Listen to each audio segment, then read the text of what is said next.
Very happy to have back on Maurice Mitchell, the National Director of the Working Families Party. Maurice, good to see you, my friend. Welcome back. It's good to be with you, Dean. We talked, I think last time we talked was probably right before the November election, which we were optimistic and that didn't work out.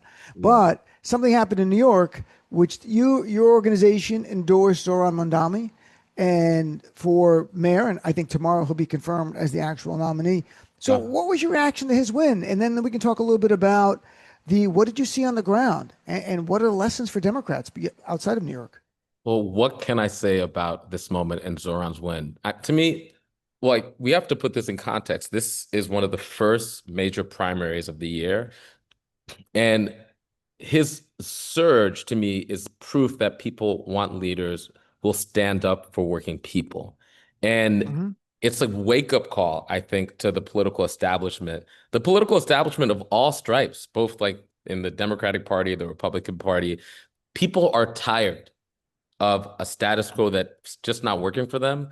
They're tired of leaders who are disconnected from just like the things that everyday people go through and deal with. And look, the contrast was almost like you couldn't imagine a more perfect contrast. Zoran and the slate of other progressives versus Andrew Cuomo. And I don't think anybody could embody the status quo more than Andrew Cuomo. This is a man who grew up in the governor's mansion, and he spent his entire public career deal making, pleasing Mm-hmm. billionaires, doing these insider sort of party boss deals, right?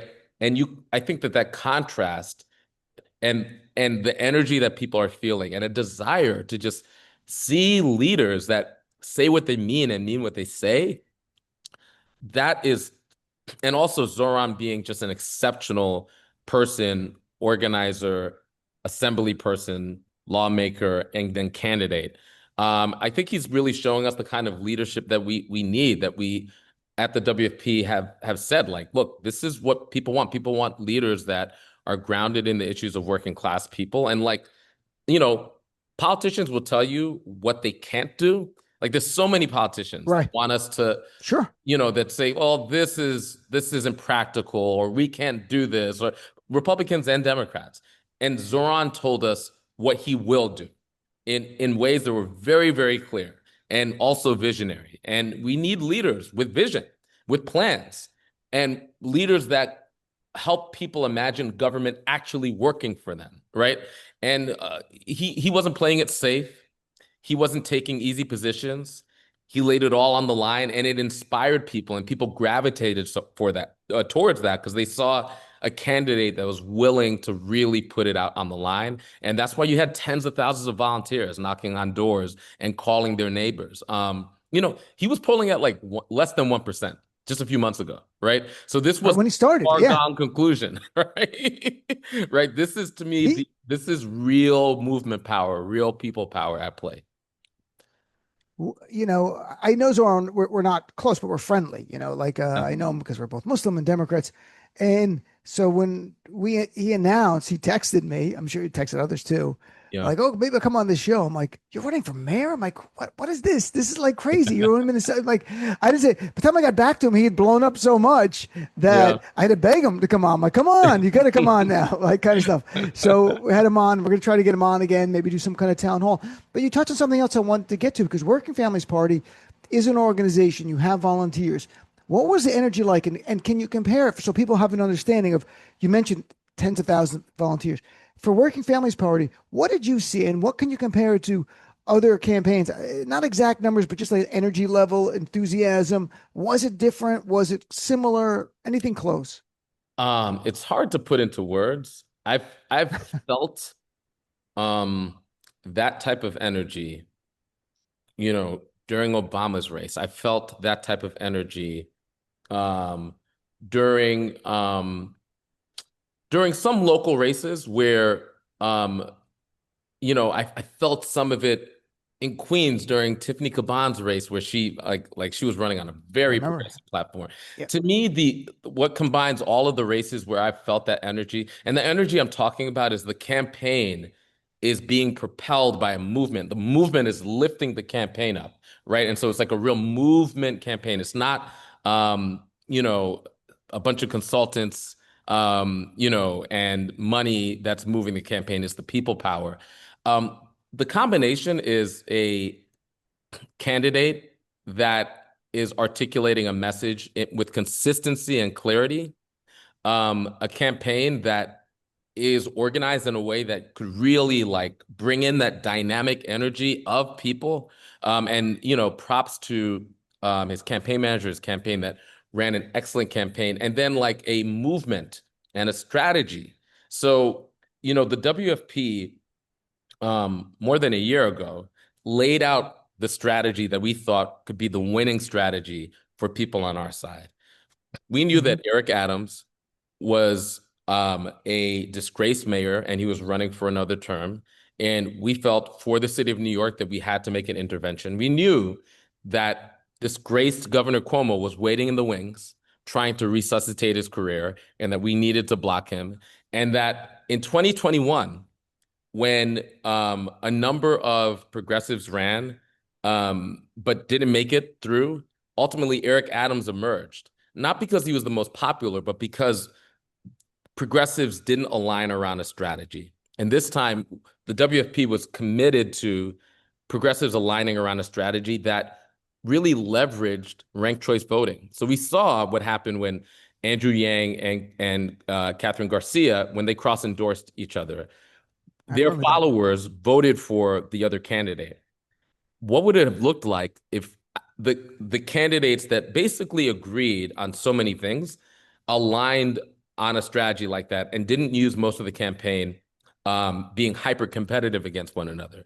Could we create a venue for that? And so the WFP organized our slate, and we endorsed a slate that included Zohran Mamdani, Adrian Adams, Brad Lander, and Zelnor Myrie. And the slate represented, it was a racially diverse slate. It also was issue diverse. Like they all didn't agree on everything, but they all definitely agreed that Andrew Cuomo was a threat to New Yorkers and nobody should rank Andrew Cuomo. So what they did is they collaborated through the WFP on a number of events where we focused on issues, and we focused on why Andrew Cuomo was a unique threat to New Yorkers. And we popularized this idea that we should not rank Cuomo. And even there was a shorthand for it, like no Cuomo. That really, yeah, I remember. And each one of those candidates really like was able to communicate in a unique way with their audiences around that shared frame, even though each one of them felt like they should be the mayor of New York. And then, in something that is really rare in politics, Brad Lander and Zohran Mamdani cross-endorsed one another. And the power of a high-ranking Jewish elected official and a Muslim elected official in this political climate coming together, it became something more than just the electoral math of defeating Cuomo. This is something that Brad speaks very passionately about. It became solidarity, right? It really became a solidarity movement. And Zohran speaking clearly around the issues of affordability, as much as people tried to distract his campaign, and as much as people tried to scapegoat and use every horrible racist, Islamophobic trope they could, they just bounced off of him because of his discipline, his positivity, and his focus on organizing working class people of all stripes throughout the city. And the people heard him.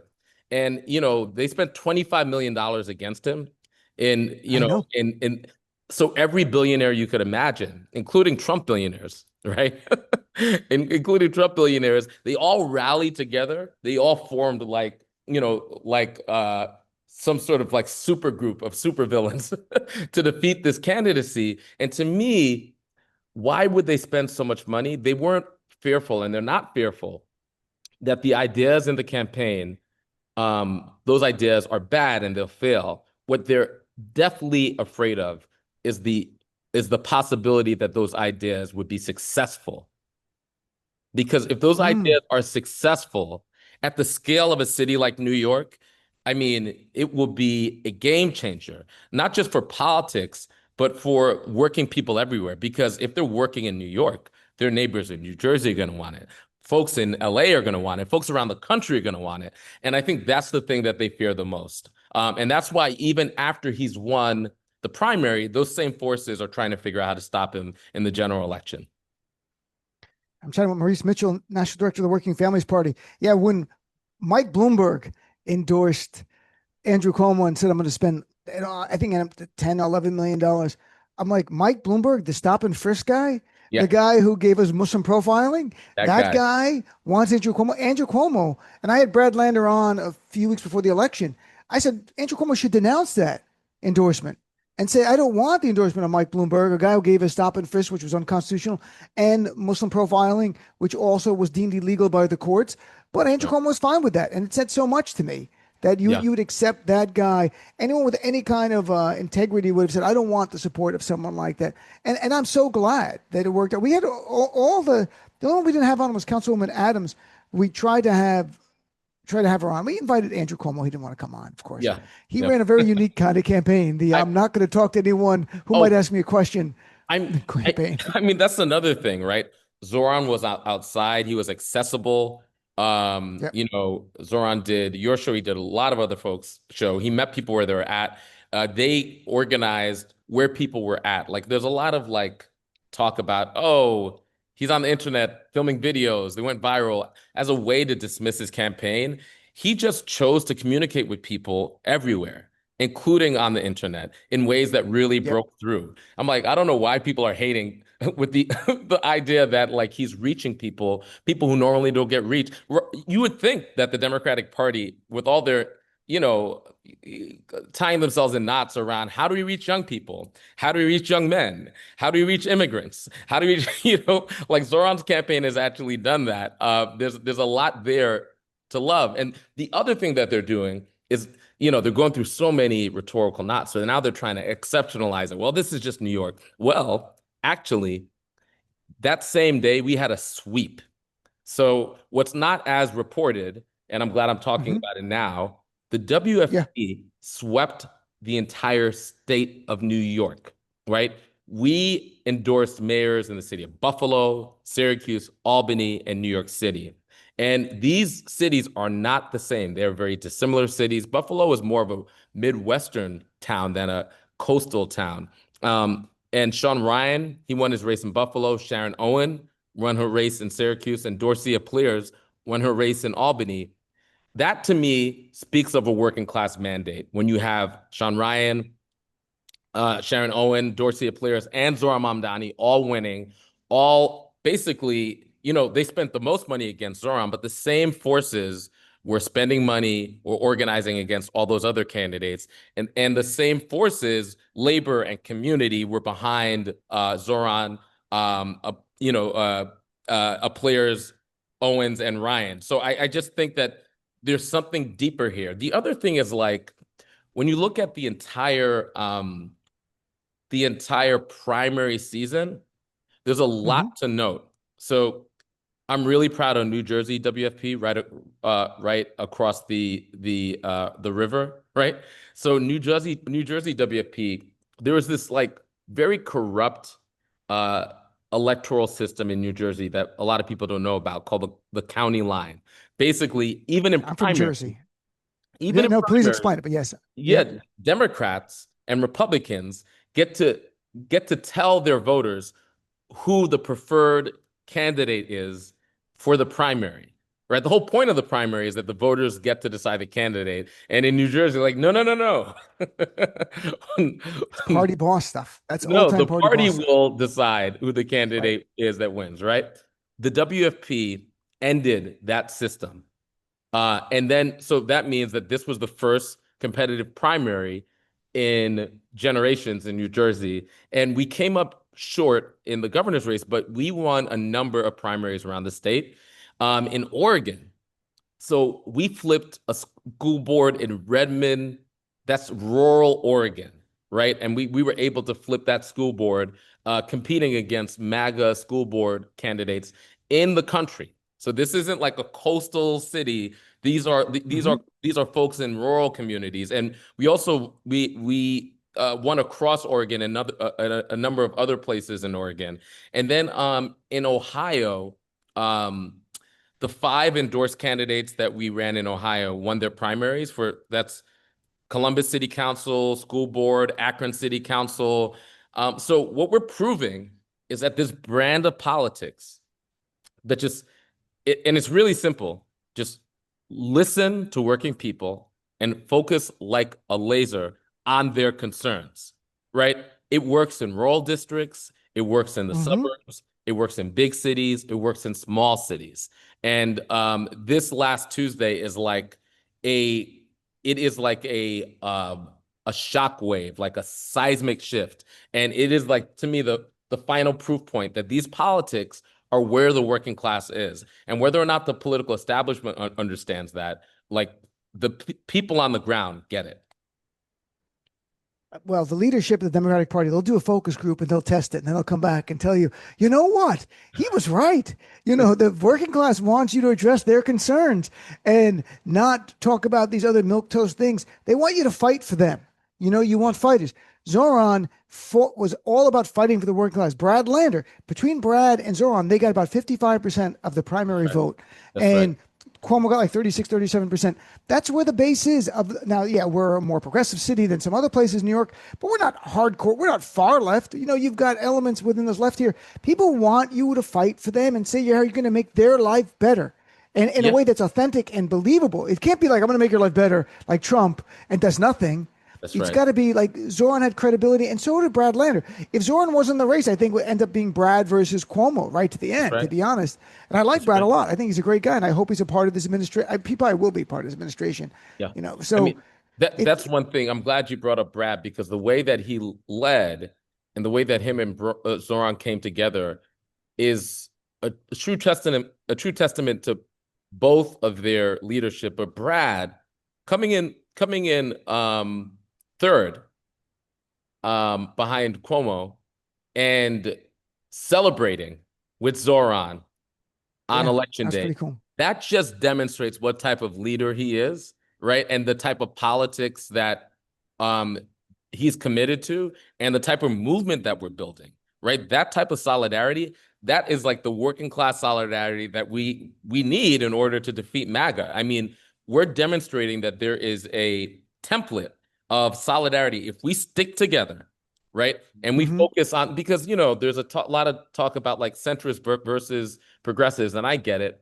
But if you listen, what did Zohran talk about, right? Zohran spoke about issues that most New Yorkers who don't think of themselves, a lot of New Yorkers don't think of themselves in ideological frames. They're just people who are trying to get up and make the best they could do with their lives, make sure that their kids are safe.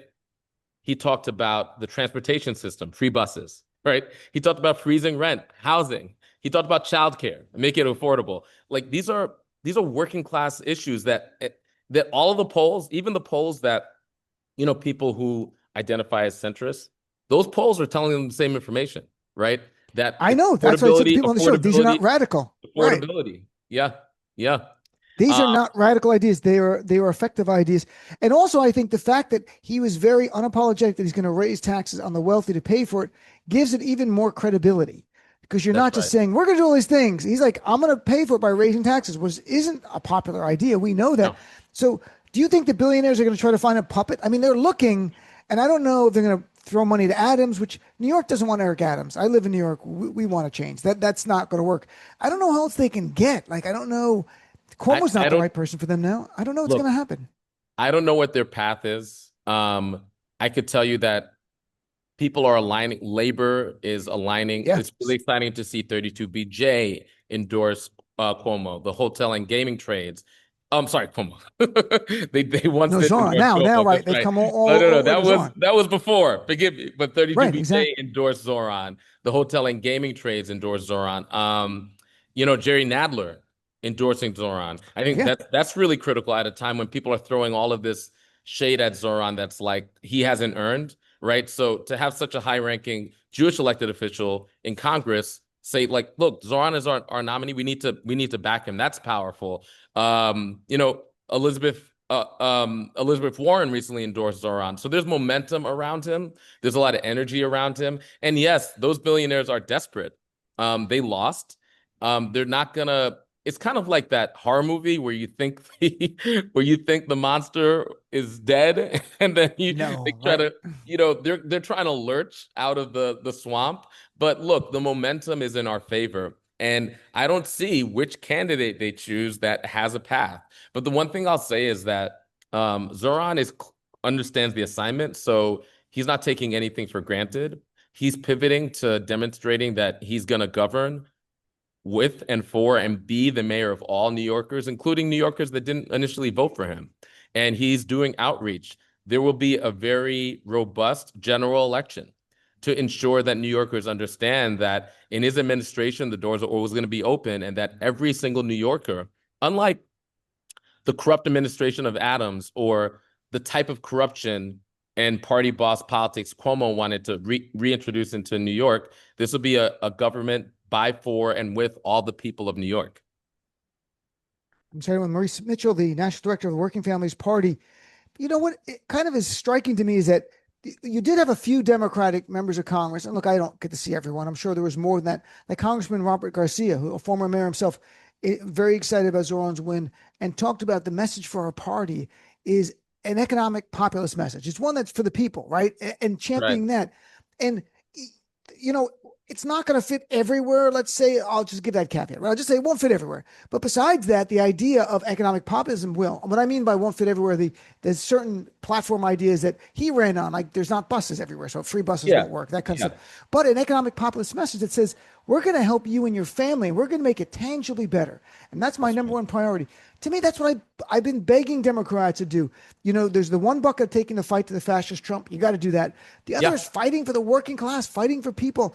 And he did that effectively. And I wish that even if Democrats in Congress who think he's too liberal or whatever they want, they should see that message. That's a winner. The template is here for us. I couldn't have said it better. Like, I think what Zohran's doing is showing us that winning doesn't mean selling out immigrants, doesn't mean pretending that trans people don't exist, doesn't mean selling out people's families in Palestine, right? Like you don't need to give up your values or throw communities, especially communities that are some of the most at risk because of Trump and his policies, under the bus, right? That when you are willing to stand up for your values and focus on those issues of affordability, people believe you, right?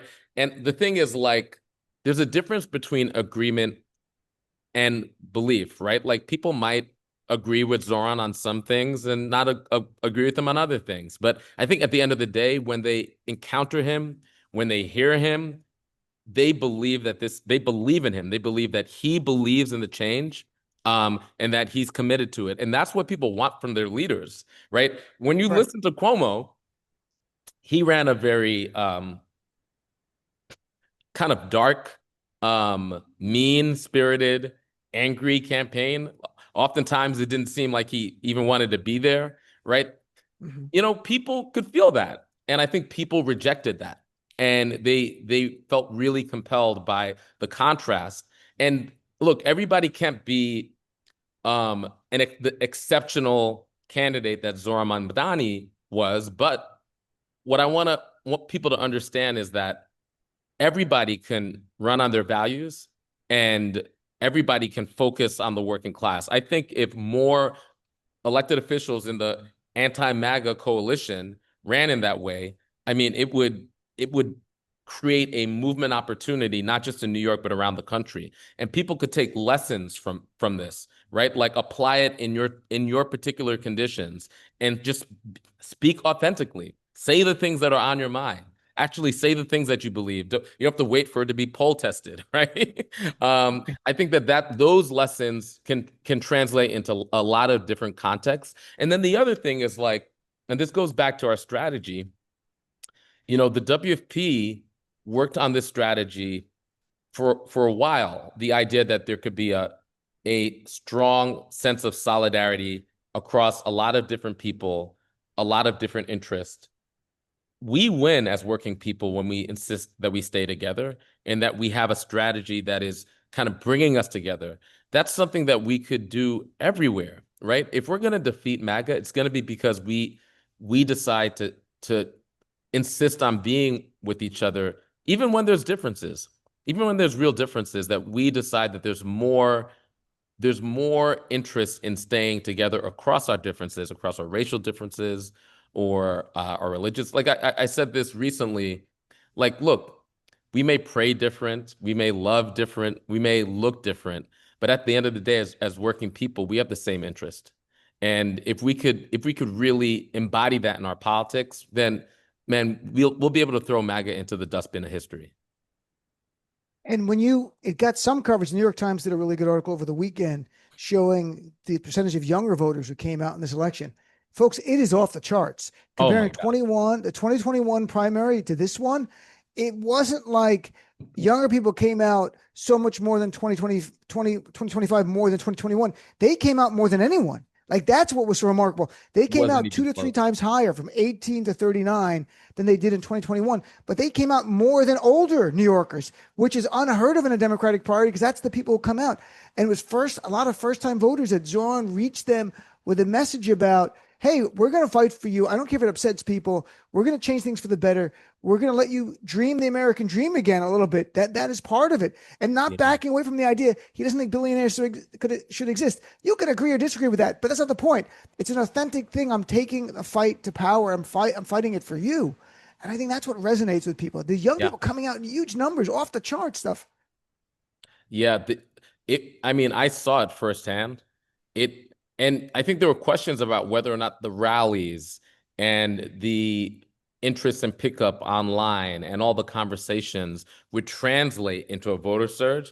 And we don't have to wonder anymore. It has translated to a historic voter surge. And look, if you just care about winning and you don't care about any of the themes that we talked about, you don't care about people, you don't care about the working class, you don't care about making government better. If you just care about winning, there's no way you could look away from those numbers and not, I think, be curious about what could we learn and what could we pick up from what just happened. If we're really interested in defeating Trump and MAGA, if we really believe that Trump and MAGA are fascists and existential threats to our way of life and to democracy here and around the world, if we believe that, if that's true, and then on Tuesday, we saw this huge surge, then anybody who's part of the anti-MAGA coalition should be lifting up and embracing this movement, because the only way that we're going to defeat these folks is by having a surge of young people and people who don't vote often and often don't vote in primaries show up and feel excited about politics. And that's what happened this week. And that momentum is continuing. Like, that's not going anywhere, as much as, there's some folks who are trying to somehow, create roadblocks, folks in the billionaire class and elites. Like the momentum is real, and to me, it's the future of our democracy. I think it's also interesting. You have corporate media demanding Zohran denounce something he's never said. He's never said it. Like, you could give him a list of things he never said. Would you denounce this and this and this? Like, if he said things, then it makes sense to say, do you denounce him? He never said it. He said, I don't use terms like that. But still, we continue where we are because corporate media has a different agenda. The corporate media executives have an agenda that is pro-oligarch. It is pro the billionaire class. They are wealthy. These are multinational corporations that want their stock price to go up. That's what they do. But I wanted to get your reaction, though, to right now in the Senate, they're debating a horrific bill. I played clips of Bernie Sanders earlier, who called this the most dangerous bill ever in Congress. It's kind of stunning for Bernie to say that. And he went through how it's going to result in 12 to 16 million Americans lose their insurance. People are going to literally die. People are going to die. That's what he said, and it's very true. Studies have showed that. You've got all of it to do with tax for the wealthy, gutting SNAP benefits. The idea of a couple of million people are going to lose that. 40% of people on SNAP are children. They're taking this all away. This is cruelty beyond cruelty, all to give a tax to the wealthy. So as Working Family Party involved in any of the getting people aware of this bill and what it's about? Oh, we're deeply, deeply involved. We are running phone banks. We are on the phone talking with our partners in labor and community organizations, we are pulling out all the stops in order to stop this this dangerous. I agree with Bernie. This is a dangerous bill. If it's enacted, it would be a historic transfer of wealth from everyday people all the way up to the 1% and folks like Elon Musk, right? Like in the trillions of dollars. And the thing is, it is a excessively unpopular bill. When people learn any bit about this bill, they reject it. And not just, not just Democrats or progressives, like most people do not want this to happen. This bill was so bad it caused the breakup of the power couple that was Elon Musk and Donald Trump, right? That's how bad the bill is. And so we are doing everything we can do, and we're leaving no stone unturned. And I just encourage anybody that's listening, call your senator. Look, it ain't over till it's over. The fact that this bill is so unpopular means that Republican senators are hearing it from their base, right? And we just need a few to break in order to prevent this from going through. They need to understand that there will be a political price to standing up in defense of billionaires and against their constituents, because that's what this bill is. It couldn't be more clear that it's just a bunch of cuts to services that everybody relies on, so that tens of millions of people can't get healthcare, so that a handful of billionaires and corporations could get a payday. It is that simple. That's what it is.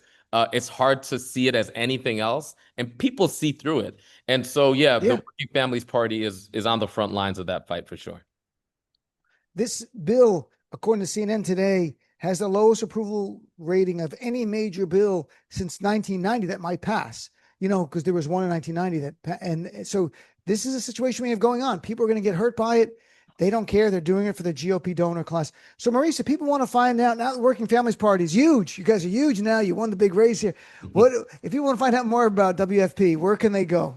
Okay, so on all social media, on all of the platforms that the techno-fascist overlords run, they could find us at Working Families. They could find me at Maurice WFP. And they also could go to workingfamilies.org. And lastly, if anybody is listening and they're thinking, I might want to run for local office, and by that I mean school board, water board, fire board, city council, library board, and you want the tools and you're a working class person, text RUN, RUN, to 30403, and the Working Families Party, your party, will support you in that effort, because the only way long-term we get out of this is when working people actually govern, and it has to start on the hyper-local level. And so we're recruiting at least 1,000 working people to run on the local level this cycle. Wow. And we plan on doing more. So you could get involved and actually run. There's a fire board or a water board or a school board or a city council that you should be running in. If you feel the urge, then we want to provide support for you.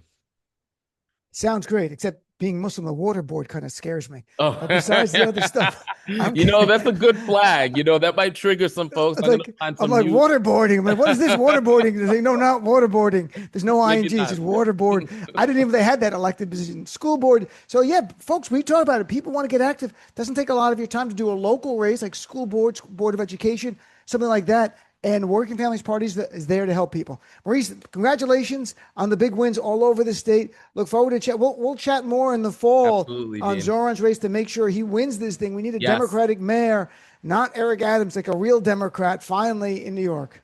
Absolutely. I'm gonna hold you to have me back in the fall to talk more about this race. Definitely. We definitely will. All right, take care.